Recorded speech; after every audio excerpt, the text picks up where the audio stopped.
Hi, everyone. Welcome to the latest Carson's Take 5 with Ryan and Sonu. Sonu, we're going to title this one, 3 Bits of Good News. We're going to talk about, first things first, the election is over. It's over. That's good. We don't have to keep talking about it. Then talk a little bit about inflation and finish it up with the Fed. So the election's over. You got a little election hangover. How you doing?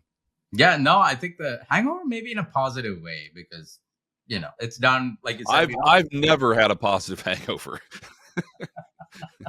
I don't know. Yeah, that's a good question. What would be a positive hangover, right?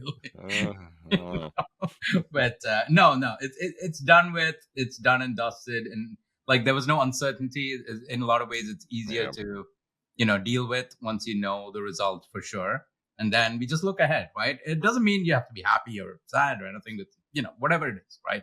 But in our case, for good or worse, we deal with markets, and markets look forward, not backwards, right? Markets are looking ahead to what's coming. And there's, there are positives potentially that are coming in the pipeline for 2025. There are opportunities like potentially tax cuts, right? And, deregulation, things like that. That could lead to more profit growth. And I think that's why markets have run as much as they have post-election.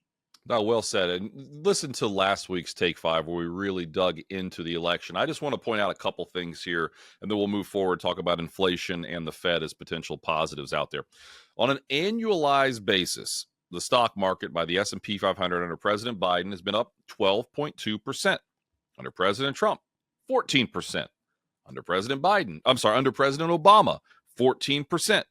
Under President Clinton, 15%. Under President Bush, the first Bush 1, up 11%, and under Reagan, 10%. Now, you might notice I did skip over George W. Bush, Bush 2, because it was negative 6%. He was in charge when there were 2 recessions.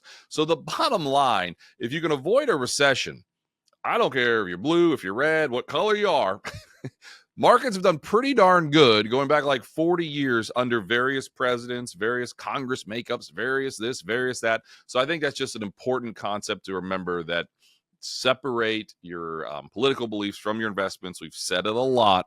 I just wanted to say it one more time. Sonu, this morning, the time we're doing this, we had some inflation data on the CPI. That's Consumer Price Index. Sorry. Yes. So prices, goods that people pay for. What'd you think when you looked at that inflation data? Inflation's normalizing. Okay. We've talked about that. Inflation's normalized. 2 things. Inflation's normalizing.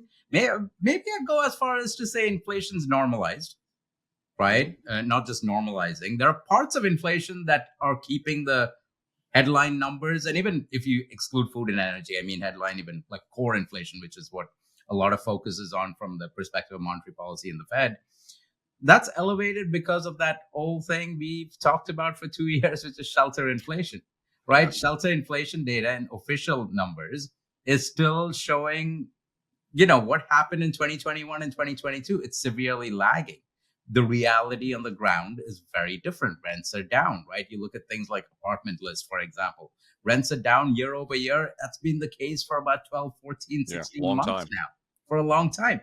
Official shelter data is not showing anything close to that, but there is disinflation in the pipeline that is happening ever so slowly. That's going to continue happening, I think, in 2025. And that's a positive. I don't know how you say it. Is it a tailwind if inflation comes down? I guess maybe it's a positive tailwind for the inflation outlook. I'll put it that way, right? So inflation's normalized. Well said. And we're aware prices are a lot more than they were 4 years ago, right? There's no question about it. But what we're looking at, what the market looks at, is year over year numbers. The rate of change in these prices has come back significantly. No way to sugarcoat it. We still are, we present all the time. We know people are still upset at why prices are a lot more than were 4 years ago. But again, the market's forward looking and the trends are improving. So we'll just leave it at that. Sonu, the final bit of good news. We've got the election out of the way, the uncertainty elections out of the way. Inflation continues to improve. It is the Fed. The Fed cut interest rates again just recently. That's 2 times now they've cut interest rates. September, they cut by 50 basis points. That's 0.5%. Just recently, they cut by 0.25%. I'll turn it to you in a second, but I'll just put it this way. The Fed cut interest rates with the stock market at an all-time high. I look back to 1980. I found 20 other times the Fed did cut interest rates with stocks at an all-time high. 1 year later, the S&P 500 was higher, drum roll please, 20 times, up almost 14% on average. There's an old saying, don't fight the Fed. The Fed was a headwind, a headwind in 22, hiked rates a lot, slowed down inflation, had a bear market, wasn't a good period in 22. The Fed stopped hiking in the middle of 23, and now they're cutting. The Fed is a tailwind. That is something that investors should be happy about, I guess, as we head into next year. What else you want to add on the Fed here? Then we're going to wrap it up. Now, two things. One thing I'll just add to something you said. The stock market being at all-time highs is, shouldn't concern the Fed, or the Fed is not going to be concerned too much about it. The other thing we hear is, wait a minute, GDP growth is growing close to 3%. Why should the Fed cut? Look, the Fed does not have a stock market mandate. The Fed does not have a GDP mandate. They have an inflation mandate and a maximum employment mandate. Inflation has normalized. Inflation is getting close to the 2% target.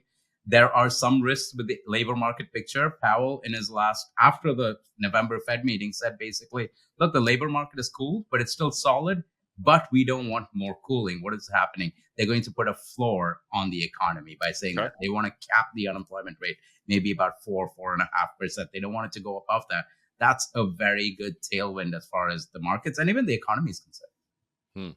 No, well said there. So with all of that, everybody, this is, again, the latest Carson's Take 5, talking about 3 bits of good news. There is some good news out there. We'll see everybody next week, and enjoy fall. It's getting dark early. I'll tell you, it feels like midnight by about 8 o'clock. Hopefully everybody's getting used to the hour changes and the darkness, but fall is here. We're still in a bull market. There are some good things out there. We'll see everybody next week.